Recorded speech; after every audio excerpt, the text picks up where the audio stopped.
संसार में सबसे बड़ी शक्ति क्या है? अब आप में से कुछ कहेंगे शस्त्र की, कुछ कहेंगे शास्त्र की, कोई कहेगा बुद्धि की, तो कोई कहेगा बल की। किंतु ये सब अधूरे हैं। संसार में सबसे बड़ी शक्ति है मित्रता। यदि सच्ची मित्रता प्राप्त हो जाए तो वही सबसे बड़ा धन है। जब आप कठिनाइयों में होंगे तो मित्रता शस्त्र बनकर सहायता करेगी। मार्ग भटक जाओगे तो मित्रता शास्त्र बनकर आपको राह दिखाए। षड्यंत्र में फंस जाओगे तो बुद्धि बनकर बाहर निकालेगी। अकेले हो जाओगे तो ममता बनकर साथ निभाएगी। तो यदि इस संसार में कुछ कमाना है तो धन नहीं, मित्रता कमाओ। और स्मरण रखिएगा,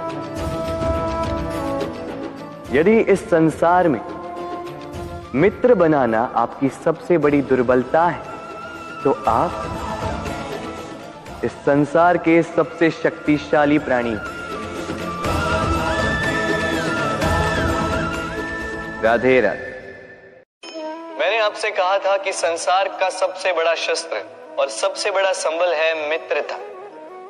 किंतु ये मित्रता कैसी होनी चाहिए? मित्रता होनी चाहिए दूध में मिले जल की भांति। कैसे? दूध में जब जल को मिलाया जाता है तब वो जल स्वयं दूध बन जाता है। तो सोचिए, दूध की मित्रता से जल का अस्तित्व कितना बढ़ गया। किंतु ये कथा यही समाप्त नहीं होती। जब दूध को गर्म किया जाता है तब जल अपनी मित्रता निभाता है। जल स्वयं पहले इसका ताप लेता है, स्वयं के अस्तित्व को भाप बनाकर जला देता है और दूध को बचा लेता है। फिर उसके पश्चात अपने मित्र के जाने से दूध में उबाल आता है।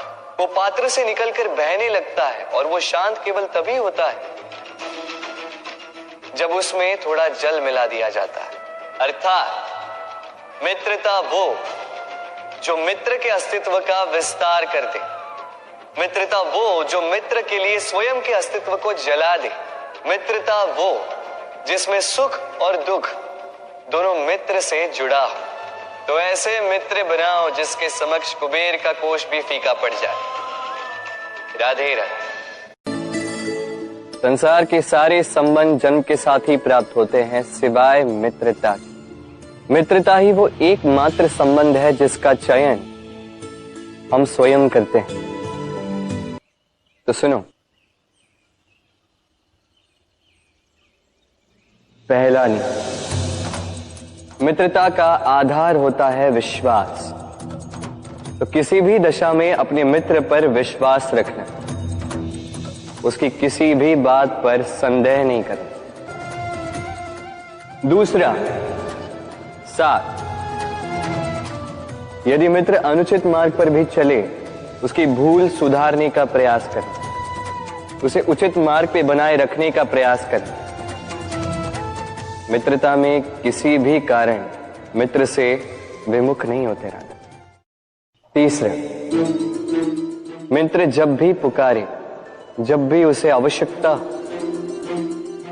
दिन हो या रात, फिर आंधी आए या तूफान, आना होगा। अपने मित्र के लिए उपस्थित रहना होगा। मनुष्य बिना मित्र और मित्रता के सुख पूर्वक नहीं रह सकता। बालक हो या वृद्ध, गृहस्थ हो या गृह त्यागी सन्यासी, कवि हो या योद्धा, बिना मित्रों के किसी का जीवन नहीं चल सकता। यदि यह संबंध इतना आवश्यक और शक्तिशाली है तो उसके उत्तरदायित्व भी आवश्यक हो जाते हैं। परंतु प्रश्न ये उठता है कि मित्र कौन होता है? आप कहेंगे कि मित्र वो होता है जो सदा हमारा साथ दे, हमारे सुख में आनंद मनाए, हमारे दुख में हमारा सहारा बने, हमारे विरोधियों का शत्रु हो जाए वो, यही ना? परंतु क्या वास्तविकता में मित्र की पहचान यही होती है? मित्र के लिए आवश्यक है कि आवश्यकता पड़ने पर वो आपका विरोध करे। यदि आप सच्चे मित्र हैं, यदि आपका मित्र मूर्खतावश, जानबूझकर या किसी कुचक्र में फंसकर कोई अनुचित कार्य करने जा रहा है, तो आपका कर्तव्य बनता है कि सबसे पहले आप उसे वो कार्य करने से रोकें, उसका विरोध करें।